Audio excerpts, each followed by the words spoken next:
留下！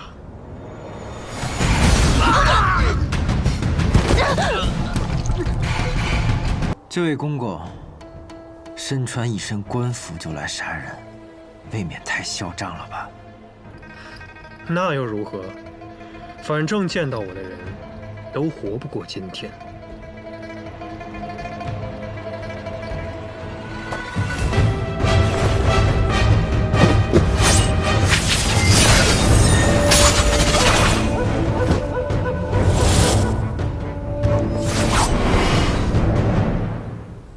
百里东君，你的剑法确实比我想象中要高。我真的很讨厌杀人，但今天我却很想让你死。狂妄！大内之中，我的剑可排前10。燕雀，你说什么？前10又如何？更何况还是区区大内。 天启城有多大，北离有多大，全天下又有多大？面对真正的天下高手，还不是被单手锤杀？我只看这天下，所以我说你燕雀。那你如今能在这天下排第几？前100。你耍我？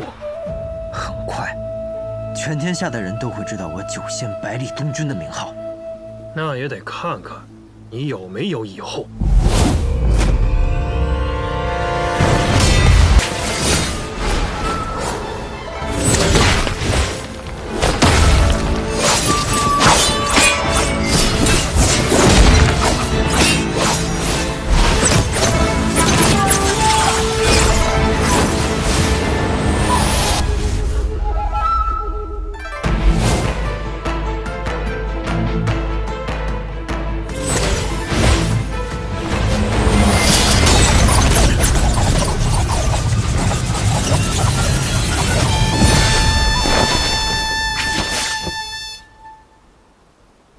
好剑法，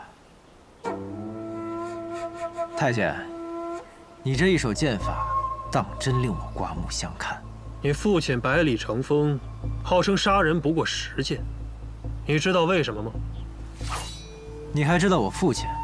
快剑成风，夺命10剑，他的剑只在一个快字。若10剑之后，他还未胜，那么他的对手也就不会再惧怕他了。 因为此时，对手已经完全看穿了他的剑法，所谓瞬剑杀人，也就不存在了。你用瞬杀剑法与我对招，可有算过？方才我们一共对了几剑？不多不少，11剑。公公是说我已经输了？那就很抱歉了，我不会让你出到第13剑。 我私自练了一门功法，连我师傅都不知道。你很荣幸，此前将能见识他的厉害。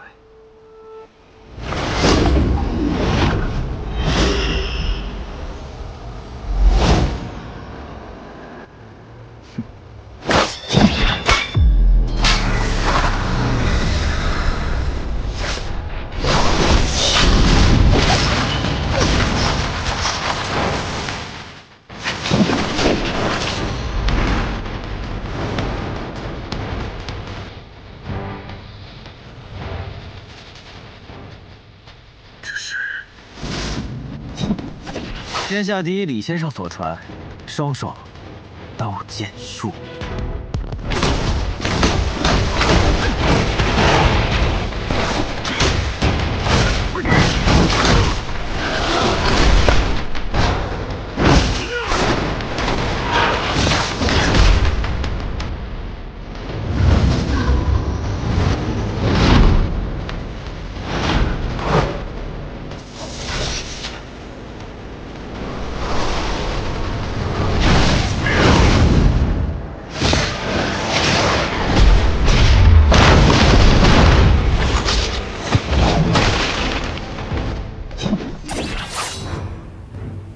袖剑19式，虎虎断山刀。就算把这2件废物功法结合在一起，又能怎样？就你，还想杀我？凭着袖剑，是就是吗？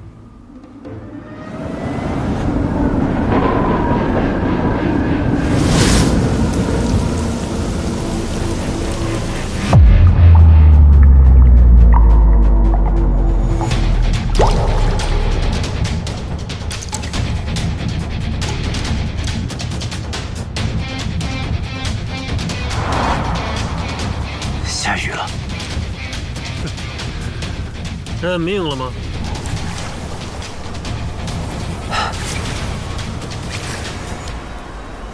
你错了，这不是袖剑是就是。左手刀，刀名尽铅华，刀谱黄粱醉梦；右手剑，剑名不染尘。剑谱，西楚剑歌。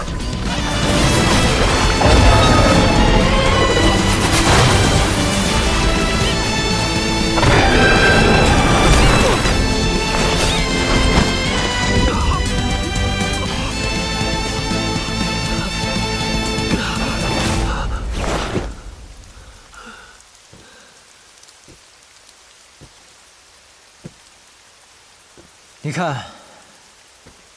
连老天都要帮我，所以你现在明白，为何我看的是天下了吗？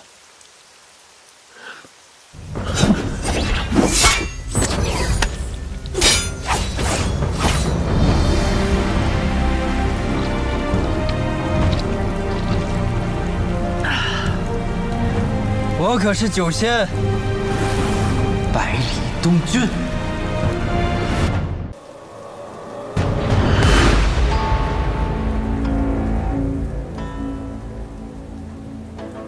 就在这儿吧。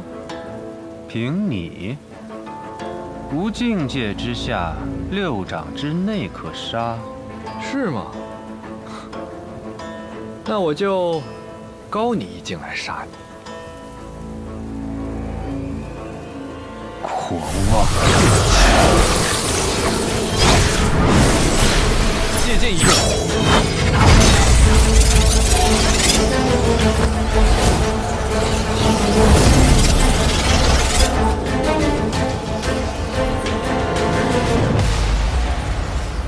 昔日仙人扶我顶，我受了这长生。可你是个什么东西，也配来摸我的头啊？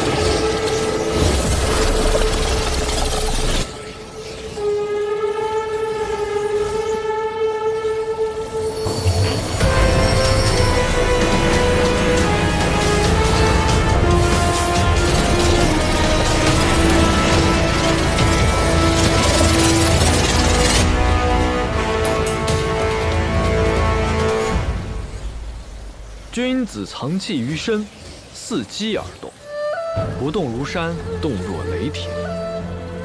不愧是这山前书院的一代院剑啊！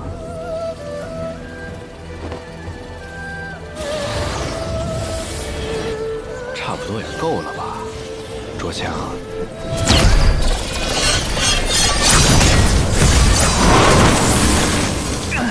师傅。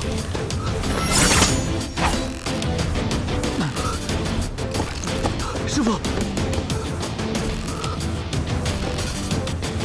我们在这一场对决，应该是过往30年内最巅峰的一场。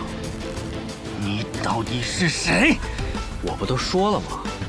我叫南宫春水，是一个儒雅的读书人。不可能，我的境界！哎呀，怎么这么无聊呀？你们这些人怎么老爱说什么境界的？难不成我们交手还要先互报境界？你比我高，我就不打你；算你阳，也不至于吧？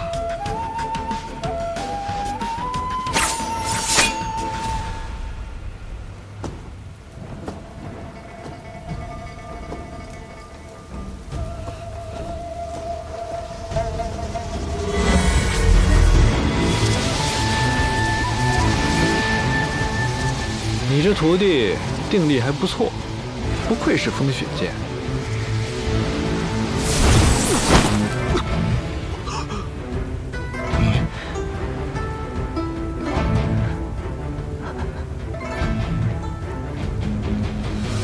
你是李长生？我都说了多少遍了，我叫南宫春水，怎么不长记性呢？你6岁入宫，心有不甘，于是花了30年练成神功盖世，本以为可以横行天下，没想到遇到了我，真是惨啊！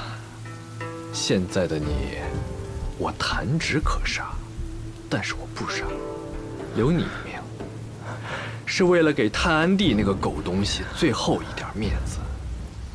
我给你留了封信，回去好好看一下，要好好看。卓清，记下了。好，虽然我不杀你，但是你的境界半步神游，有些太高了，不如就退回去吧。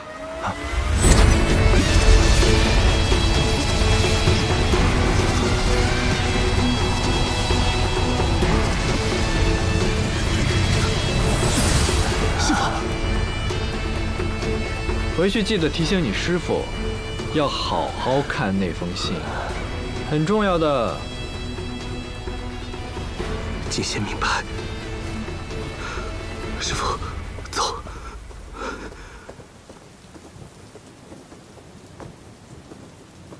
就那么放他们走了？这2个将来可是不小的祸害。你不是读书人吗？读书人讲究慈悲为怀，怎么能乱杀人呢？你说的那个是出家人，我们读书人在朝堂之上，一言可诛杀万人。哎呦，别杀喽！要杀呀，等我走了，靠自己的本事杀。啊，小先生呀，我就帮你到这儿了，先走一步喽。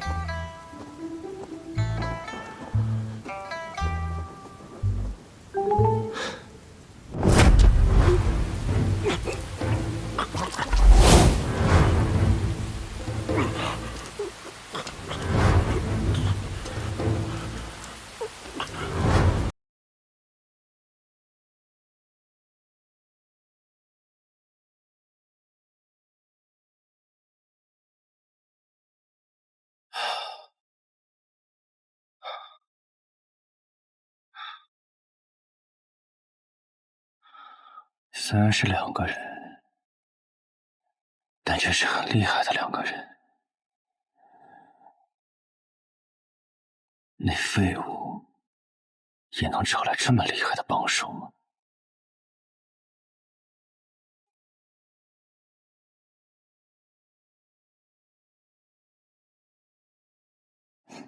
秦王，你不是想找我吗？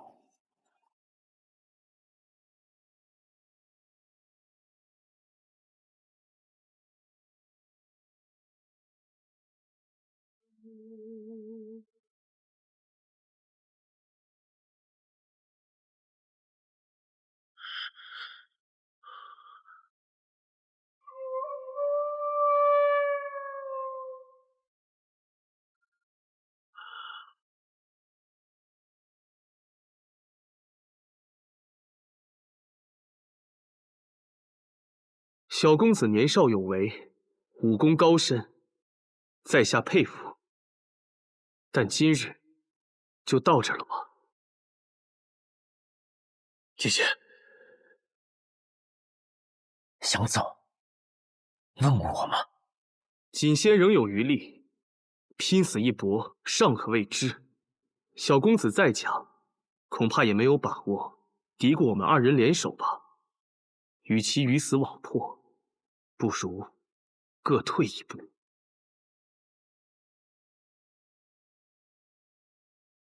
下次见面，可还是拔刀相见？但愿不是。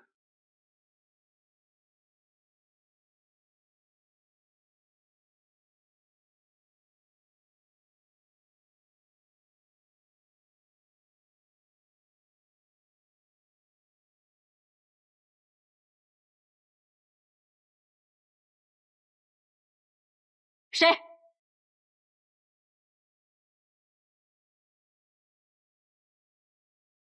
你是谁？在下南宫春水，慕名来见新晋传人一面，还有他的女儿。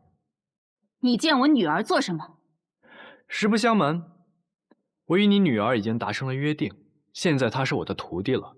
满口胡言！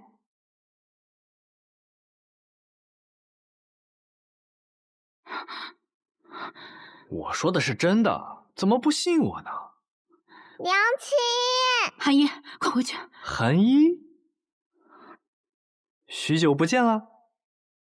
李爷爷，李爷爷，你怎么变年轻了？叫什么李爷爷？叫师傅。这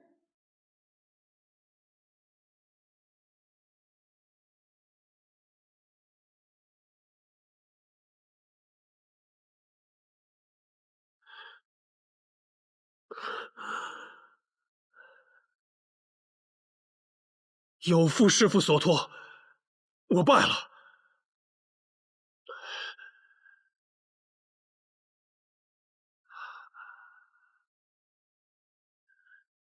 锦轩愿意受罚，请师父降罪。锦仙也愿意受罚。不用了，百里东君，此人以后不用管了。陛下那边我自会去解释，回去疗伤吧。这一次，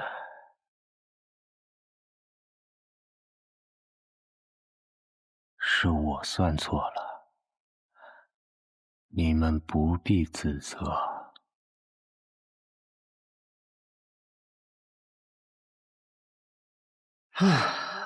万世间年少，狂行江湖路坦荡，昏暗处是一道光。心似人双，山月尽藏，赴人间一趟。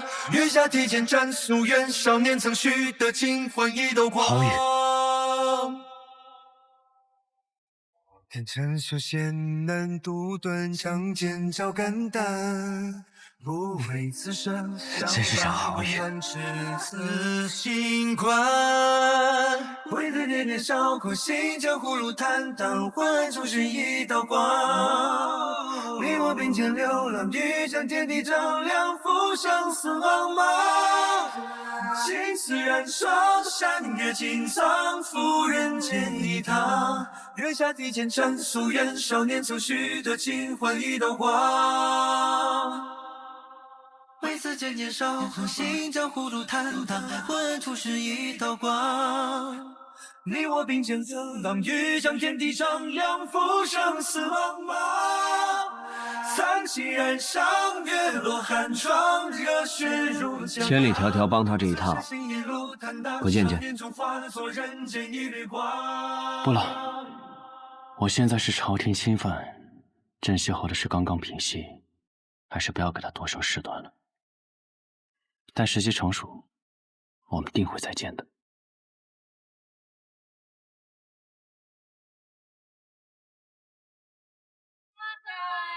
瑶儿，师傅，还有二师兄的女儿，你怎么偷偷回来了？若不是先生回来了，谁来帮你解决那个最大的难题啊？哎呀，你还真是慢呀！该走了。可我爷爷，你爷爷他一早就回了黔东城。啊？先生在解决了卓秦大剑后，先回了趟行馆。侯爷得知你无碍后，便在破风军的护卫下离城而去了。你放心吧。放心吧。哼，该回雪月城了，你可别忘了，你现在可是一城之主哦。那长风呢？他不也是城主吗？他呀，他有别的事情要做。这天启城的事情到现在也该了了，回雪月城不问朝堂事，只做江湖客，如何？那自然是好。你们家是世袭罔替，以后你可是能做侯爷的。这侯爷是一人之下，万人之上，说不做就不做了。我本就不愿打仗，此番是为了爷爷而来。既然此事已了，好，我们回江湖。好，桃李春风一杯酒，江湖夜雨10年灯。那我们就回江湖。走。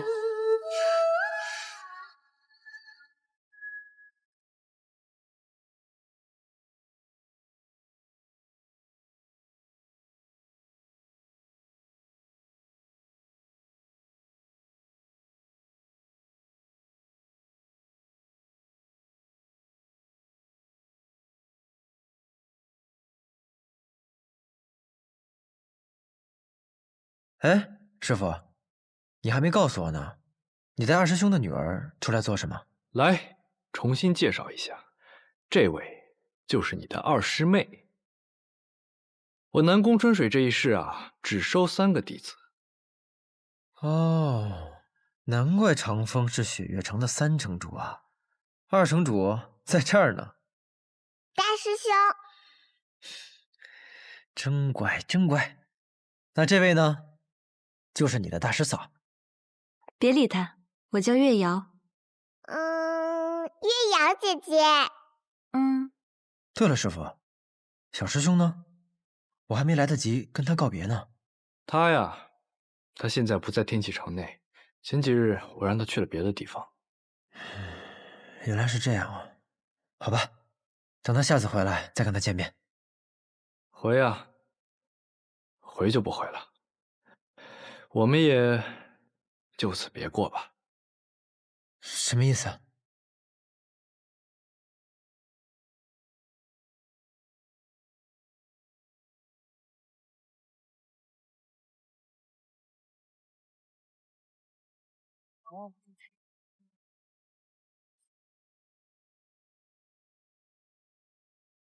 该走了。是你啊。师母。行了，我要远游去了。此行我会带上寒衣，待到他学成之后，就会回到雪月城。至于我们，这一生啊，怕是不会再见了。师父，哎，我原本觉得这人生在世啊，不必拖泥带水的，这最后一面见不见啊，差别也不太大。但是这镇西侯府一事，既然我来都来了，那就还是见上一面吧。不过也没什么给你们留的，就给你们留4个字吧：借刀一勇。快200年了，萧逸，我还记得当年李玄留给我们2人的4个字。现在，我就把这4个字留给我的徒弟吧。你终于走到了这里，得到了你的天下。但我现在觉得，这天下没什么意思。那就回去，跟我回到这江湖里。那李玄留给我们的4个字，你还记得吗？当然记得了。倒是你，我总觉得似乎你已经忘了。我没忘，但我只是希望，我用一剑破开那个城门开始，这天下的少年郎都能记住这4个字。如今他已没有剑法刀法之术，随手一挥，便是绝世之法。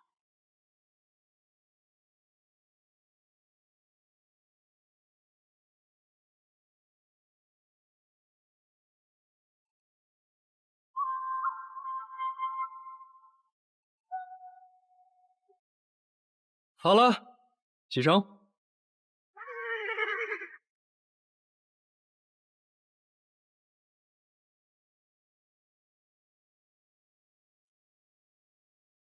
师傅，我会记住的。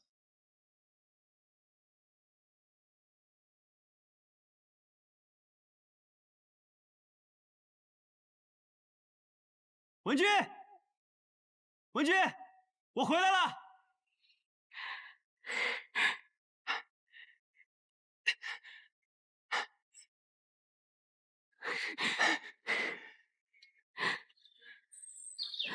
云哥，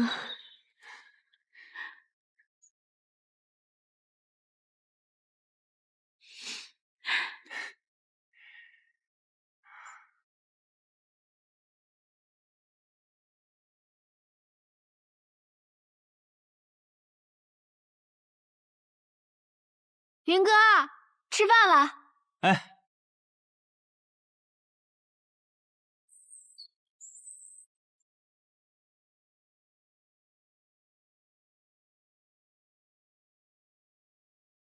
好香啊！此次天启之行可还顺利？顺利，放心吧。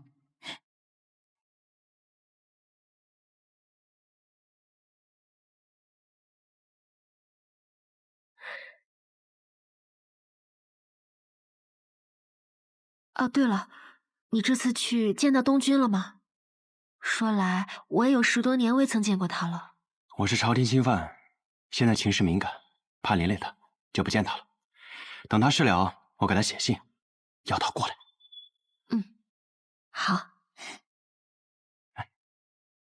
来尝尝这个，真好吃。多吃点。天山派王仁孙特来拜见忘忧老人，请求一见。天山派王仁孙特来拜见忘忧老人，请求一见。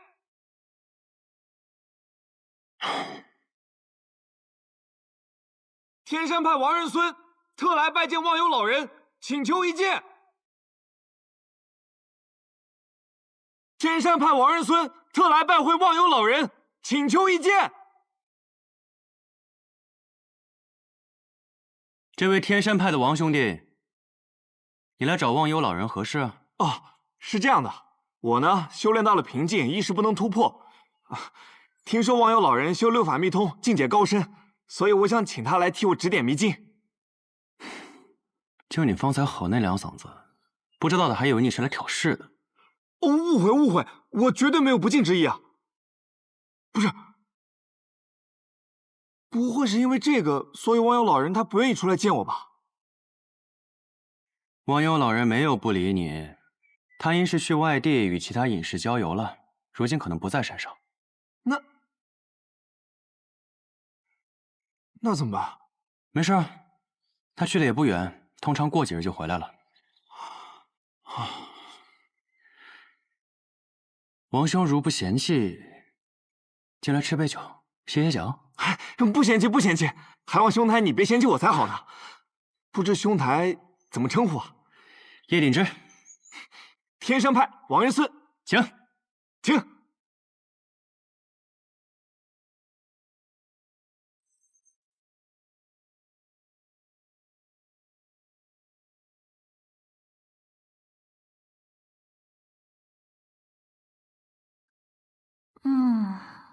还睡啊？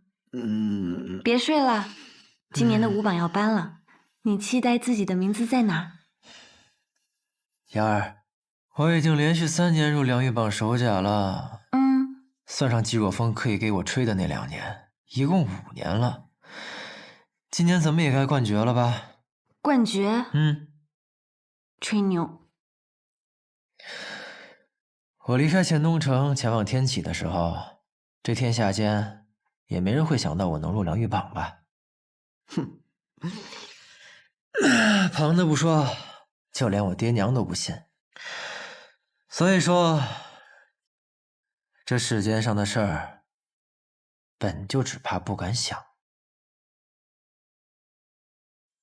更何况，我还有一个口气比天还大的师傅，我这个做徒弟的呢，不过是想与山比比肩罢了，很正常嘛。瑶儿，你知道吗？有时候我甚至是觉得天下第一，他就在那儿等着我，不是我在寻他，而是他在等着我。以前这种话，你只有在酒后才说得出来。几年游历，天下广阔，酒在我心中了。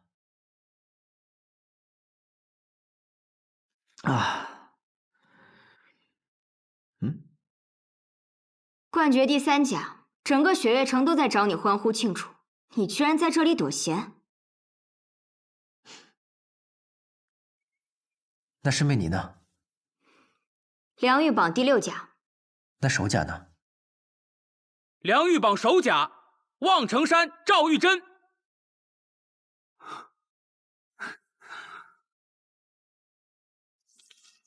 二师兄，我跟谁都没打过，我怎么就成第一了？从最年轻的良玉榜入榜者，成了最年轻的良玉榜榜首啊！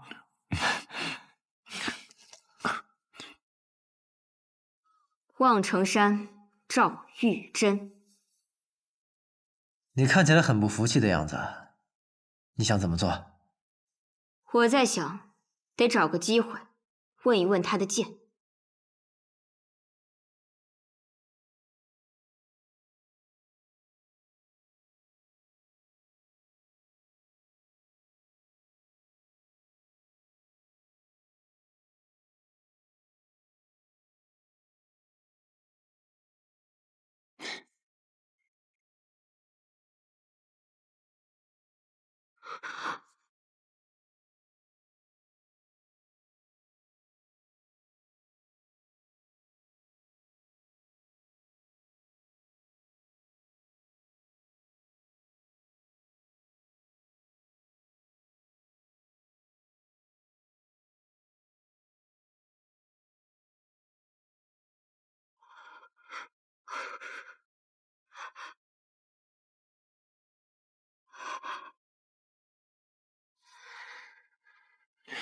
哎，文君，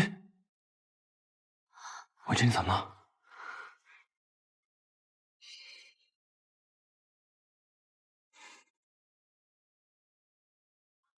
没事吧？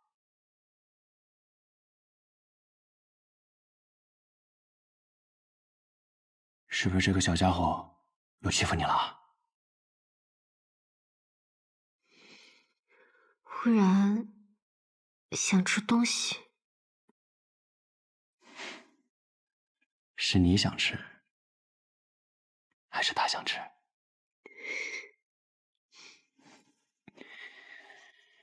小家伙，以后就算肚子饿了，不能踢你娘亲的肚子，听到没？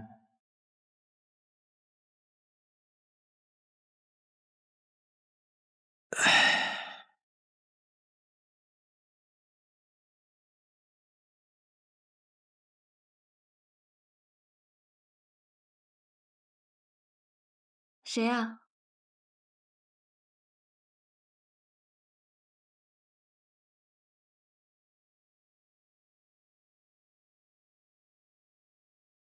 吾有东君，为兄在姑苏寒水4下结庐而居，且与文君育有一子。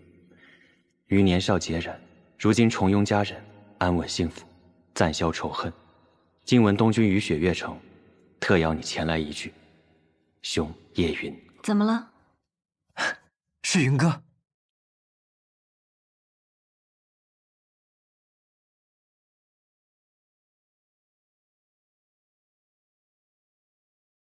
二小姐，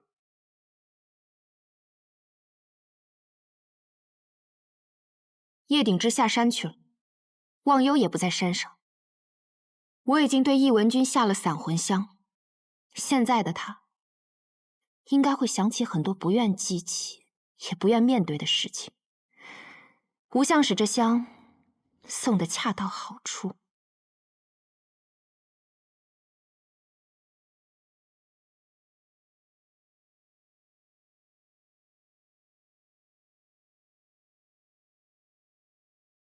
安氏，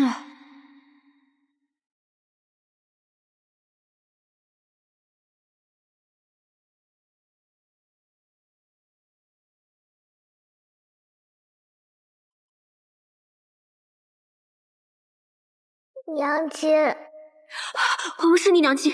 不，你是。师兄。他是萧雨。不，他不是。他是萧雨。他不是。娘亲。雨儿。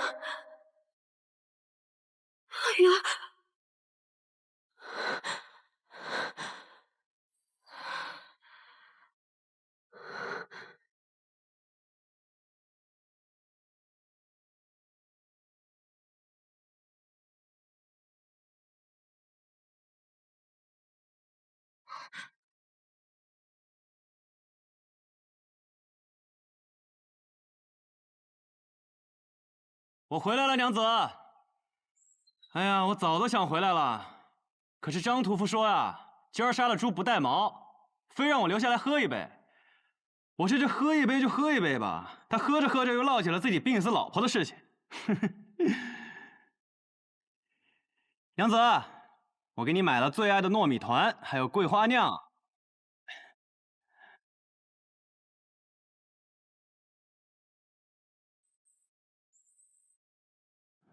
奇怪了，娘子这个时候也不会出去啊。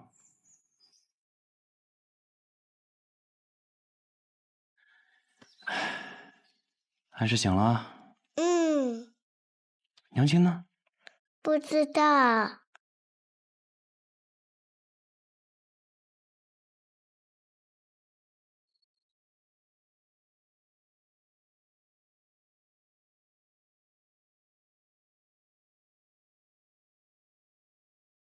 吾父夜云：吾近日常有噩梦，梦及吾与萧若锦之子萧雨。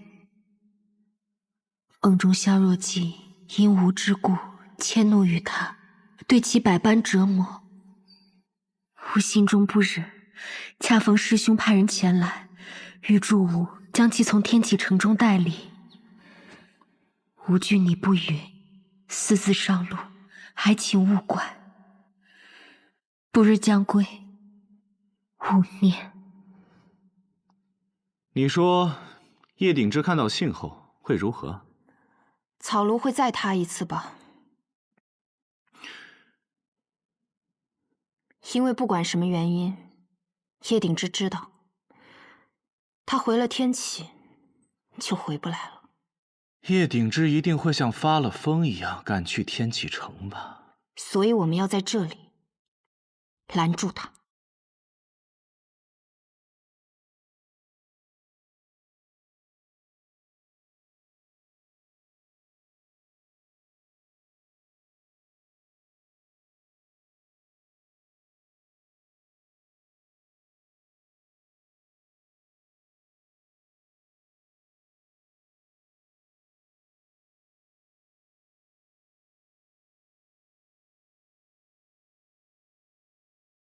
许久未见了。滚开！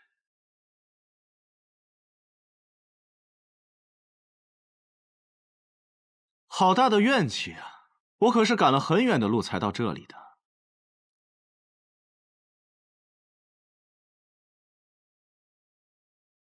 安神，找棵树在后面等爹爹，不要上前。去。好。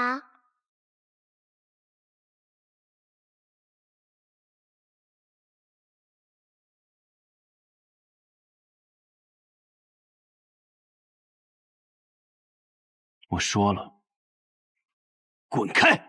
哟，真生气了。好啊，那你就拼尽全力来杀我吧。只要你能杀得死我。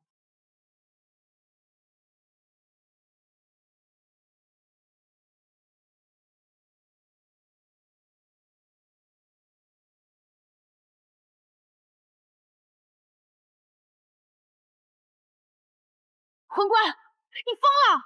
我没疯，我只是真的也想感受一下这虚孽宫的威力呀！虚年宫第3重，是。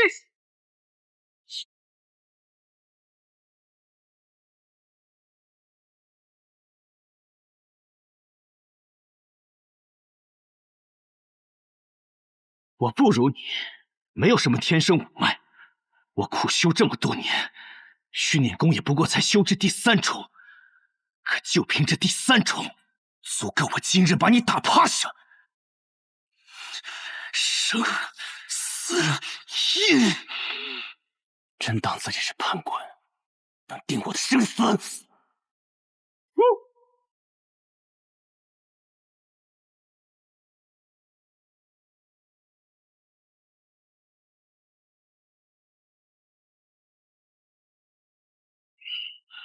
所有人都劝我不要入魔，可这世道只要逼我入魔。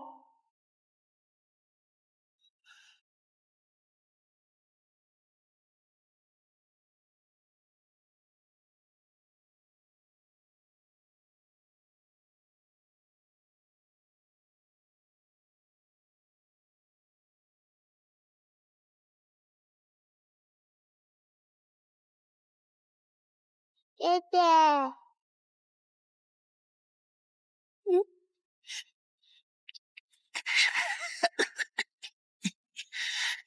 你入魔了也定知死！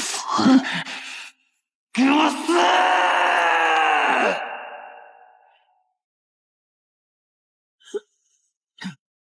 月清，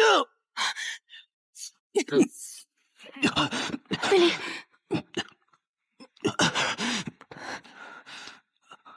还好，只是断了几根经脉。你胆子也太大了！以你的体魄，妄用虚念功会让你的经脉断尽而亡的呀！好不容易偷偷练了些，要用一次才尽兴。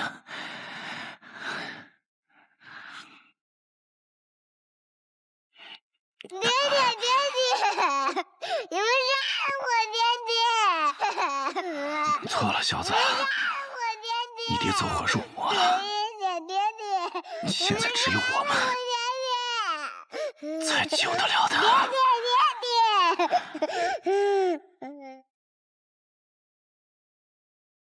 云哥，你的好兄弟百里东君来了，还不速速给我接风洗尘？这。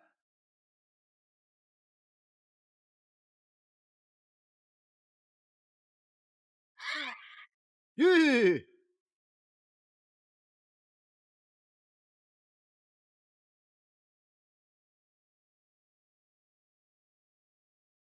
我们来晚了。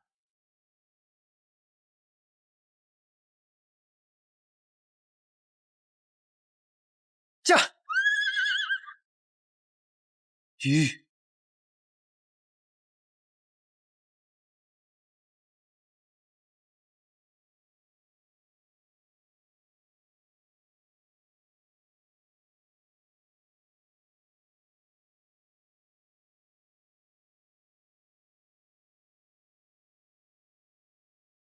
东君不好，叶鼎之被天外天的人带走了。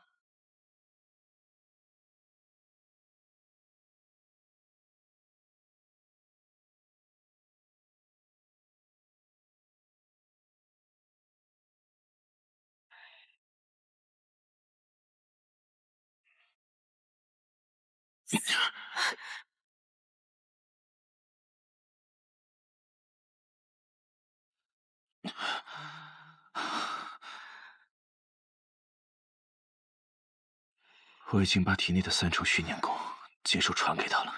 他什么时候能行？3重训练功呢，可不是一时半会儿就消化得了的。那你呢？若想要恢复到之前的状态，恐怕要个1年半载的吧。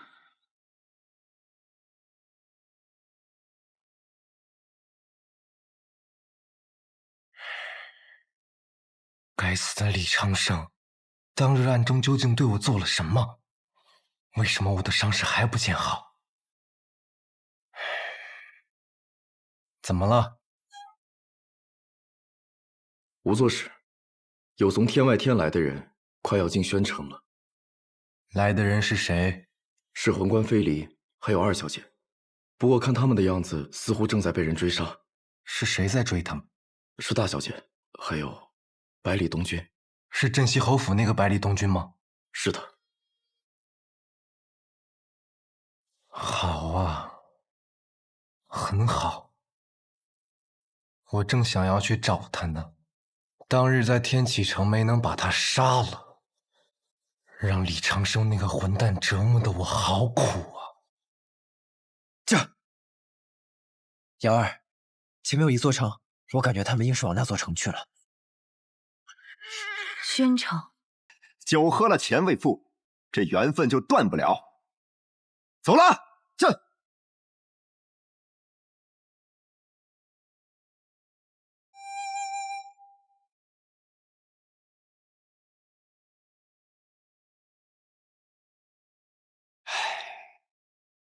从此这世上又多了一个苦苦等我的女子。你是谁？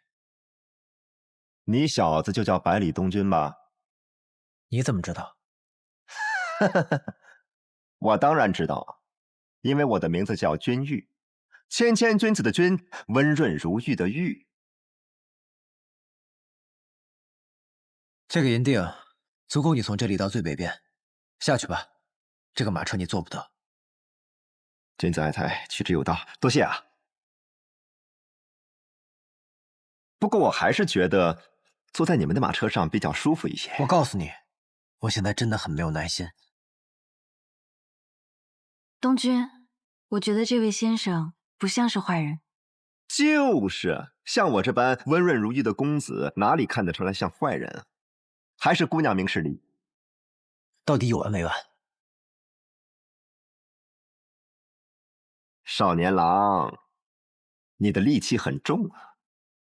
学堂之人应该有君子之气，君子有喜气、怒气、霸气、秀气，甚至可以有杀气，但唯独不能有戾气。戾便是邪，一步之错，万劫不复啊！听先生所言，想必也是学堂之人。我曾受过学堂之书，却未曾进过学堂。那就可惜了，不然在天启城里，还有个女子痴痴的等着先生呢。嘿嘿嘿，别叫我先生，谦谦君子，温润如玉吧。你看你这身行头，哪里谦谦公子，哪里有温润如玉了？君子有形却忘形，心有玲珑便如玉。这位先生确实当得上一声君子，可至于这如玉，玉，怎么了？吓死我了！这个内息是无作使，他便是学堂大考时我们遇到的那个诸葛云。诸葛云，可他为何看起来如此憔悴，似变了个人一般？师父曾说过，有2个诸葛云，一个很戾，一个平和。他杀死了戾气重的，留下了相对平和的。可眼前这个人，难道是师父杀错了？不是杀错了，是他把自己的那个兄弟装进了自己的内心里。像他们这种双生子，心灵本就相通，一个人死了，便在另一个人心里种下了一颗种子，然后催生出阴暗的花朵。这就是刚才我说的所谓的戾气。戾便是邪，一步之错，万劫不复，终究成了现在这副妖怪模样。所以我们才要做君子。哼，像这种怪物，可不好打。你错了，像这种戾气催生出来的怪物，只是看起来可怕，不过徒有其表，弹指可摧。既然这么简单，那你来吧。不然你以为我为什么会在这里等你们这么久啊？自然便是等待此刻呀。不过可惜了，三娘是看不到我接下来的风采了，不然她一定会哭着喊着跟我走的。学堂君玉，请赐教。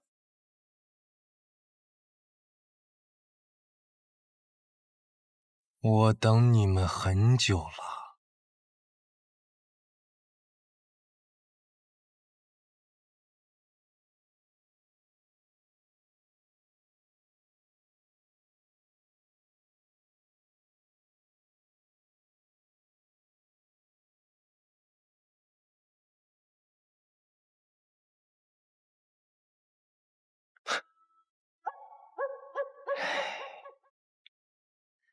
你说他能搞定吗？不知道。比起这个，东君，你可有听过学堂里有这么一号人？学堂偌大，除了师傅以外，还有很多教习，徒子徒孙遍布天下，我也未能一一识得。不过这个人，哼，倒是很有趣。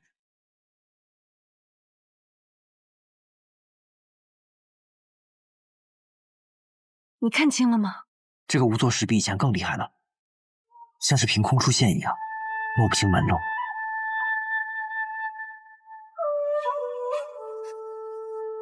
看到你了，上面。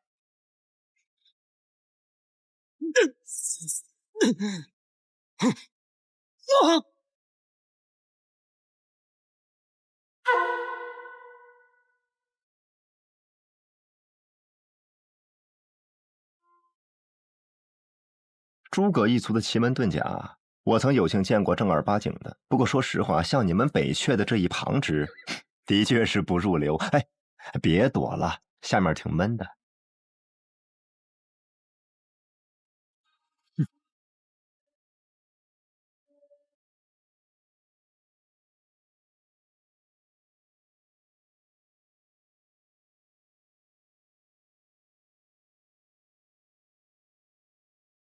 末流啊！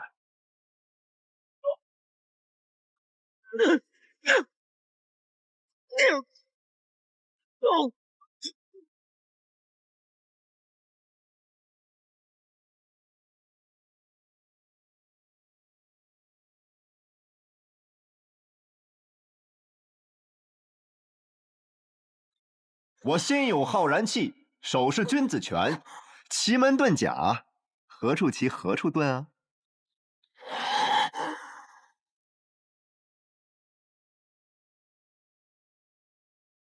你到底是谁啊？我说过我叫君玉。诸葛无成，你还真是如你的名字一般一事无成。你为何会知道我的名字？哼！我和诸葛青山喝过酒，和诸葛柳花下过棋，走过诸葛洛的八卦阵，睡过诸葛云真正的鎏金床。你说我为何会知道你的名字？小师弟，现在我想使用一套剑法，可手上空空如也，缺了一柄好剑啊！什么？小师弟？哈哈哈哈哈！你入门的时候难道没有拜过我的画像吗？倒是没有。这个老混蛋师傅竟然忘了啊！算了，不和他计较了。我就是你们这一代的学堂大师兄。大师兄？你没搞错吧？不信，打过你就信了。不过这倒是师傅留下来的规矩。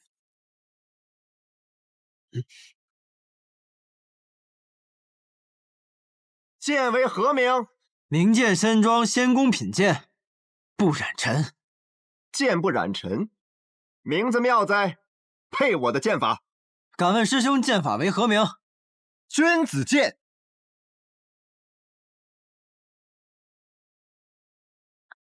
还真是位妙人。是啊，我们学堂的人不都是这样吗？哦，臭屁！自在，天下无双。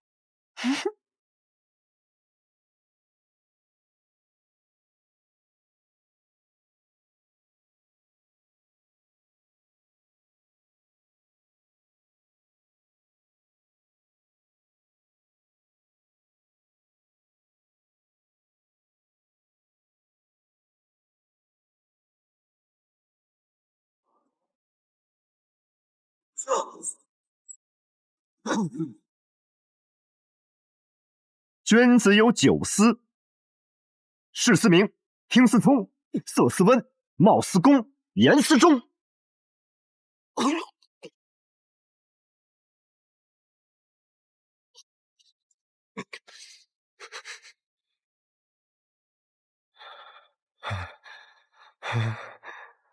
血，血，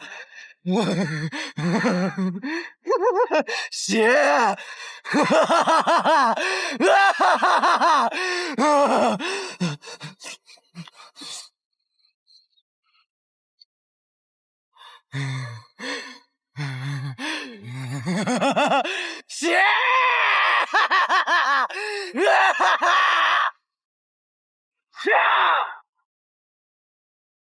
是血魔功，北阙禁术。五座使居然偷偷练了这个邪功。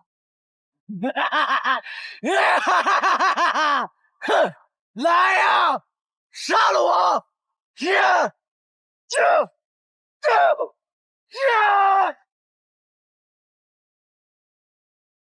这就是你的君子剑，太慢了。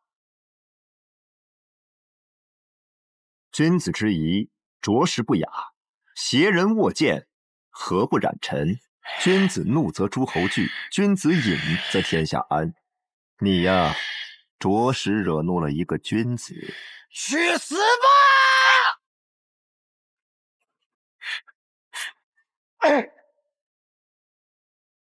我是学堂大师兄，是这天下间最接近先生的人。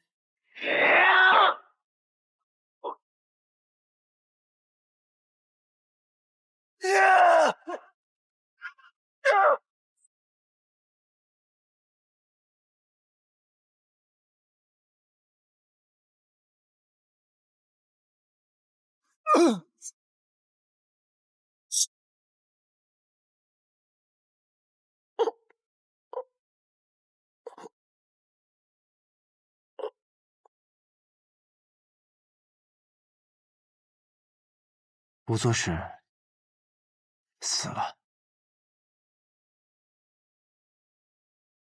大鹏一日同风起，扶摇直上9万里。一个人怎么可以胸有如此豪情万丈，文笔却又如此秀美如画？师傅啊，我真想去会一会你这位诗仙朋友啊。灵魂不曾被熄灭，挥舞起这份热切，即使终于烟雨裂。花开山海，遇见他来强呼唤，风吹云残。可惜呀，倒是有几分能耐，只可惜吓不住我。置身事外，谁人能明我孤单？嘿呀，许久没有出手了。可我的剑法还是一如既往的冠绝天下。大师兄，你要去哪儿？师傅让我来帮你一程，剩下的路你还是自己走吧。这茫茫人海，还有许多姑娘没有见过我，我得去见她们。此行无终点，他日难相见。二位，珍重了。师兄不是要往北行吗？那千里荒原，万里冰川，不看了吗？等等我，咱们还是同行吧。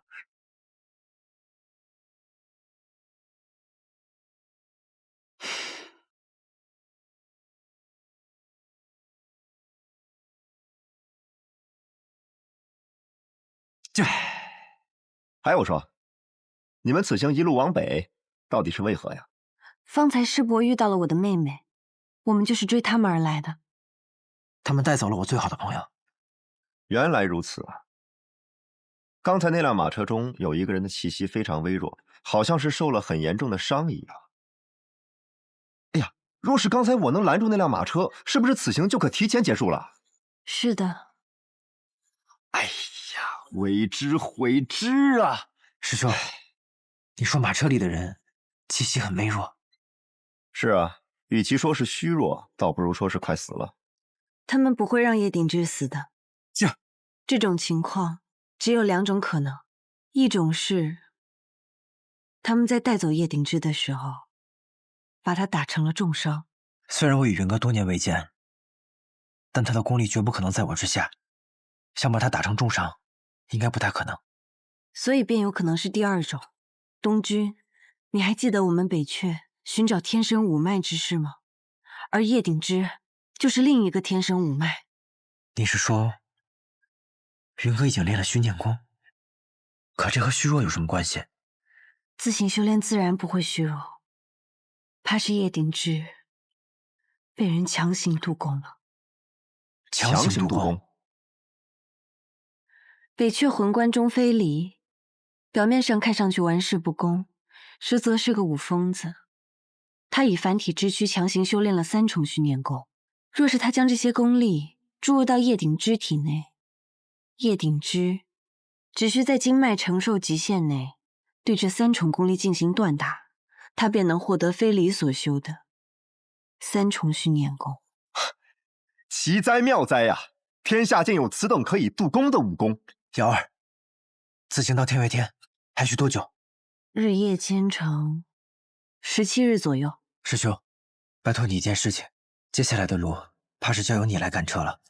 我继续修炼着训练功，虽然云哥的3重功力是白给的，但我也绝不能输给他。他练到第3重，那我也要入第3重。包在我身上。